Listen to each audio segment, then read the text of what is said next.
Welcome to Alive and Well, the podcast for the new era of high achievers. You're done burning out, and you're ready to lead, work, and live in a rhythm that honors both your brilliance and your body. I'm your host, Michelle Grosser. I'm a trial attorney turned nervous system strategist, and I've lived the burnout story. I know what it's like to chase your goals at the expense of your well-being. And I also know it doesn't have to be that way. Here, we're redefining success. It's where productivity feels peaceful, boundaries feel like freedom, and energy comes from within. Each week, I'll share practical tools for nervous system regulation, time mastery, and somatic strategies so you can show up with clarity, calm, and confidence in every part of your life. Because you, my friend, were given a spirit of power, love, and a sound mind. So here's to life and living it fully. This is the path to feeling alive and well. Let's dive in. What's up, you guys? It's Michelle here. Welcome back to Alive and Well. It's been a fun week here in the Grosser household. We actually got a new puppy this week. We've always had Boston Terriers. That's my husband's favorite breed, and he loves them. And he's always said he's never going to have any other kind of dog other than a Boston Terrier, which is fine. Those dogs are cool. However, I've always wanted an Australian Shepherd just because I think they look so cool and they're so smart and they're so loyal and they're so intuitive. And I just always wanted one. And he was with one of our customers this week, and they actually had an Australian Shepherd show up on their doorstep that was very pregnant, and she wasn't microchipped. She didn't have a tag or a collar or anything where they could identify her home. So they welcomed her in, and she had her puppies. And when Jeff was there, these puppies are 10 weeks old, and they had one left, and she's so stinking cute. So he's like, should we take her home?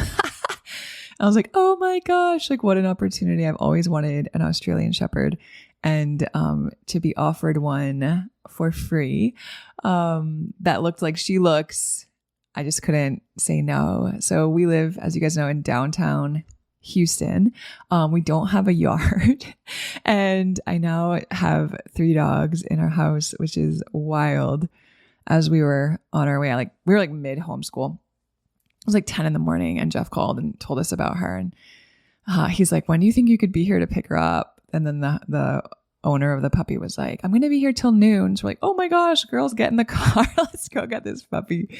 And I was just cackling to myself on the drive there. I'm like, I'm nuts. This is insane. I am crazy. I have my hands so full, and I'm on my way to pick up a puppy when we already have 2 dogs. But holy moly, sometimes you just have to seize those opportunities when they come your way and not overthink them and not be, the stick in the mud that thinks of all the reasons why it's not practical or rational or what have you. And let your little child just get excited, your inner child, right? So we picked her up, and it's just been such a joy to play with her and train her. And, she's in that puppy phase. She's just so eager to learn and play, and she just follows us around, and she's like a stuffed, she looks like a moving, living stuffed animal. She's so stinking cute. So good week here. Unexpected, but so good. And today on the podcast, to take a hard right, I want to talk to you guys about some other ways that we can help relax our nervous system when we're feeling anxious. So co-regulating is a big one. Co-regulating with people who feel safe to us, co-regulating with pets, like I've been doing all week. But I want to talk about 3 other effective tools to relax our nervous system, specifically when we're kind of feeling those waves of anxiety that seem to hit us out of nowhere sometimes, right? It's our mind just starts racing, our body feels really tense. Maybe we want to just withdraw or isolate or shut down completely, or we find that we start spiraling into overthinking. However that kind of shows up for you, I think this episode is going to be really helpful. So I want to go through 3 science-backed tools that you can use in real time to help your nervous system settle So you can really shift from that anxious state back into something that feels a lot calmer and more present. So as always, I want to go deep into the neuroscience. I want to talk about why these tools work. I don't want to just give them to you, but I know you guys love to understand what these tools do in your mind and body. And then let's talk about what's happening in the body. And then we'll talk about how to actually try them out. And I'll also share how these tools kind of fit into the bigger journey we take inside of my signature group program, Burnout Recovery Blueprint. Because if you're wanting to make 2026 the year that you stop living in these anxiety loops or feeling on edge and irritable, and you really want to learn how to regulate your nervous system, go ahead and make sure that you're on the wait list for our January cohort of BRB. We're going to have some fun sales or sales fun, exciting sales for Black Friday for those women who are on the wait list for our January cohort of Burnout Recovery Blueprint. So if that's something that you are considering, just get on the wait list. There's no commitment there, but you'll have access to the Black Friday sales and promotions and bonuses and things that come through. So the link for that wait list is in the show notes. Okay, so let's kind of start with why we use body-based tools and not just mindset work. If you guys have been listening to the show for a while, you know that this is a big part of what I believe and teach.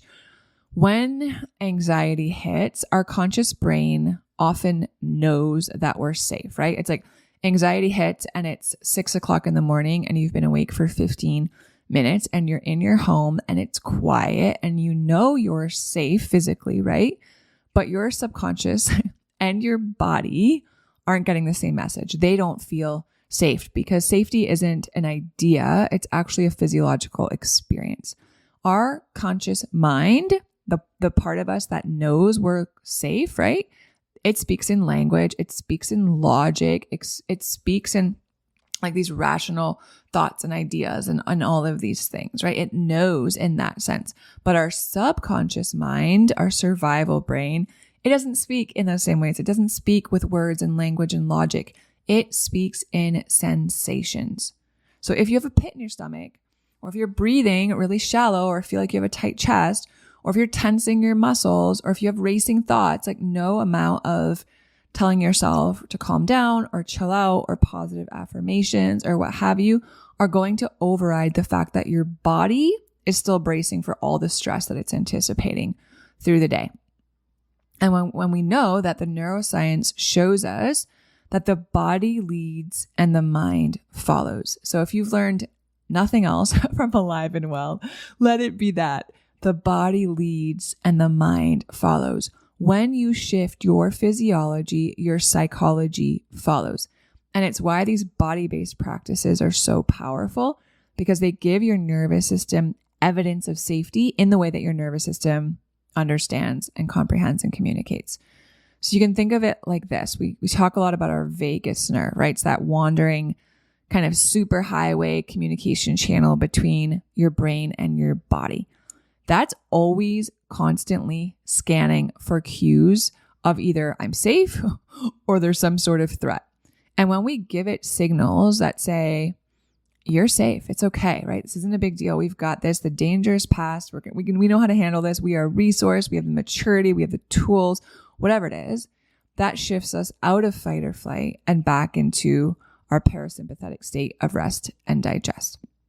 So let's go through these 3 tools. These are 3 of my go-tos when I start to notice anxiety creeping in. Tool number 1 is a sense of felt pressure or weight. Have you guys ever noticed how good it feels to just crawl under a heavy blanket? I grew up in the most northern town in Maine on the border of Canada, New Brunswick, Canada, where it is so flipping cold. And I can remember even being a little kid and wanting my blankets to be heavy. I would just pile on blankets and heavy stuffed animals or whatever I could add on top of my blankets on my bed to make it feel really heavy. And then I would crawl under there. And it just felt so comforting and so comfortable. So maybe it's a heavy blanket. Maybe you have a weighted blanket and you know exactly what I'm talking about. Maybe it's, a long, tight hug with your partner or your kids when you're stressed out. Like that's not just comfort, you guys. It's actually science because what's happening here is called proprioception, your body's ability to sense itself in space. So we have receptors all over our body, right? We have receptors in our skin, receptors in our muscles, receptors in our joints, and they're always sending information up through our spinal cord into our brain. And when they sense weight, so like a heavy blanket, for example, or pressure, like a tight hug, even like a self hug, those receptors tell the brain we're grounded, right? We're contained, we're safe, we're held. And it's why weighted blankets are used all over the place. Trauma treatment, ADHD care. They're even used in like ICUs for anxious patients. Studies show that deep pressure stimulates and releases all these kinds of feel-good hormones and chemicals, serotonin, dopamine, and they also lower cortisol, which is our stress hormone. So how do we do this, right? A few really practical ideas. Start with the obvious. Get a weighted blanket. Or if you have one, use it. Just lie under it, right? Pull it over you on your favorite chair, on your favorite corner of the couch, or get into bed with it. Or even stack a few really heavy comforters. That can feel so good. You can also pick up a weighted eye mask if that is something like, or you can even use the palms of your hands and put the palms of your hands over your eye sockets and just let them rest there at a pressure that feels good to you, or use a weighted eye mask. That can be really soothing and comforting. We can even do body weight exercises, right? So weight and pressure, if you think of exercises like squats or push-ups, those are great body weight exercises that do the same thing. Lifting heavy things, right? Lifting groceries, lifting weights, lifting your kids up, all of those kinds of things activate those same receptors. And one of my favorites is just a self-containment hug, right? A big, tight self-hug, breathing for a minute or two while I just hold myself like that. Sometimes just rocking side to side as I do that is really, really helpful. So, I mean, you can imagine, right? You're about to do something that's bringing up anxiety. Maybe it's your heart's racing, your palms are sweaty. And instead of spiraling and overthinking and being stuck in your head, get into your body. Take a minute, take 90 seconds, wrap your arms around yourself, squeeze hard, breathe deep, and your brain receives that proprioceptive input and begins to downshift. So that's the first tool. The second tool, I'm going to teach until I'm blue in the face because it's so effective and it's so practical and we can use it all the time. And it's also straight out of the neuroscience labs, and it's the physiological sigh. If you guys have been with me, you've heard this, you know this, let's do it together. But it's 2 inhales through your nose, followed by 1 long, slow, extended exhale out through your mouth. And the crazy thing about this is that your body already does this without you even knowing or trying. I mean, even think about your kids, right? Think about when they're crying really hard. They're upset about something, or they're sad, or they just got hurt, or what have you. And think about even the cadence of their cry. It's like the right? They're doing the physiological sigh. And research, especially from Stanford, shows this type of breath is the fastest way to reduce carbon dioxide levels in our blood. And just that, you guys, helps to restore calm in our body almost instantly. It actually, that second breath, the top one, so you breathe in through your nose until it feels like your lungs are almost full. And then when you get to the top of your breath, 1 more quick inhale, 1 more quick sip of air. That breath right there, if you just did that with me, go ahead and exhale slowly through your mouth. But that sequence of inhales, inhale, and then when it feels like you're full, another quick inhale through your nose, that in and of itself, it kind of re-expands any collapsed little pockets of air in our lungs. And that increases oxygenation, and it tells our nervous system that we're safe, right? Whatever the threat was, whatever we thought might be stressful or not good is gone. So let's do it together a couple times. We're going to breathe in through our nose until our lungs are full. Another quick sip of air and then exhaling, long, slow exhale out of our mouth. Let's do it twice together. All right. Do it with me. In through your nose. When you get to the top of your breath, another quick inhale through your nose and out through your mouth. You can purse your lips to make the exhale longer and slower. Beautiful. Let's do it again. In through your nose. At the top of your breath, another quick inhale and out through your mouth. Extending that exhale slowly and fully. Let your shoulders drop. You can do it a couple more times on your own time if that feels, or on your own now if that feels supportive. But it's really like hitting the reset button for your stress responses. And this one, I love it because it's so effective, but it's also so practical. I can do it in the middle of making dinner. I can do it in a meeting. I can do it in traffic when I'm driving. I can do it like any time, right? I can do it when I open my inbox. I can do it when I'm feeling really, frustrated about something. And pretty immediately, my heart rate will slow and my prefrontal cortex, that part of my brain that makes good decisions, comes back online, and I can operate and show up from a place of regulation and not reactivity. And then finally, the third one I want to talk about today is shaking. Shaking, I love it also. It's one of my go-tos. It's probably the most primal, effective way to discharge stored stress. Does it feel silly? Sure. Do you feel kind of ridiculous when you're shaking? Only initially, I promise you. And I talk about it a lot, but just think about your animals, right? Or think about animals in the wild. They're caught in a chase, right? They're being hunted. They're startled by something. They're chasing after something. They're whatever it is, any sort of stressor that sends them into fight or flight. When that's dissipated, they naturally shake off, right? We've all seen a dog do it, naturally shake. It's how they discharge adrenaline and complete the stress cycle. And we're supposed to do the same thing as humans. We just suppress that urge to move and shake all the time. So we go from, a stressful meeting to stressful traffic to stressful school pickup, car line, to stressful dinner time, to stressful homework time, to stressful bedtime. And all that adrenaline stays stuck in our body, right? We hold so much tension. It's no wonder we're so anxious. But when you shake, wiggle your body out, right? Shake your arms, shake your hands, shake your torso, shake your hips, shake your legs out. You're literally giving your muscles permission to release so much tension they've been holding onto. And not only that, but it does so many other good things, right? It activates our lymphatic system, so our body is able to detox and support our immune system better. It increases our circulation. It stimulates the release of endorphins. And you guys, this one too, you can do anywhere. Like I know I work from home. I have an office with a door in it. I can close the blinds to the window and I can just shake when I need to.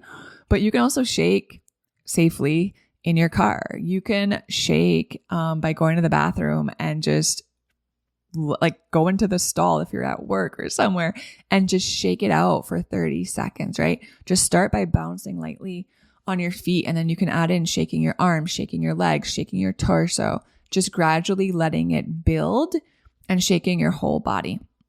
You can add music if you want, but really just finish, like let that kind of shake out a minute or two. And then when it feels like it's like you've released a lot and you start to notice a shift, right? You can just start swaying back and forth. Our body loves rhythmic swaying, and really notice the shift. And I think this is a great resource instead of a lot of the things we usually go to take the edge off. So if you have coping mechanisms that you know are your go-tos to take the edge off at the end of the day, right? Maybe it's pouring that glass of wine. Maybe it's zoning out and scrolling. Maybe like whatever it is, we all have our ways that we try to help ourselves manage stress. Try this first before you try what you usually go to.